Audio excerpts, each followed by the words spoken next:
We begin with breaking news. 8 bears are dead. 5 more are set to be euthanized at the request of TWRA.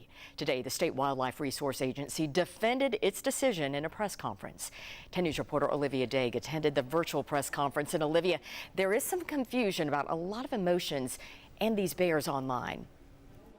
Robin, a lot of it stems from 2 conflicting statements. Appalachian Bear Rescue is the group who had these animals in its care. They say they were not part of the conversation to euthanize the bears.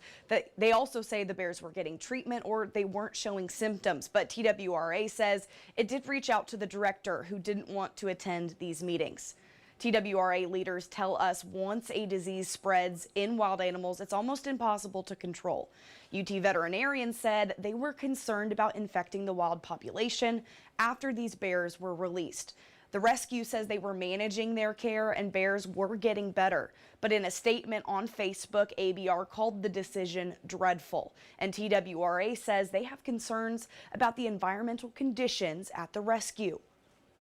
As far as us putting any more bears, we're going to reevaluate our relationship with ABR and decide if we want to send any bears. At this time, we're not going to send any bears there until we know that the facility's been decontaminated. And again, we want to reevaluate that partnership before we make that decision. Now, the bears are housed at the rescue, but state wildlife agencies legally have the right to make the decisions about those animals. TWRA says the other bears in the facility were not at risk of contamination.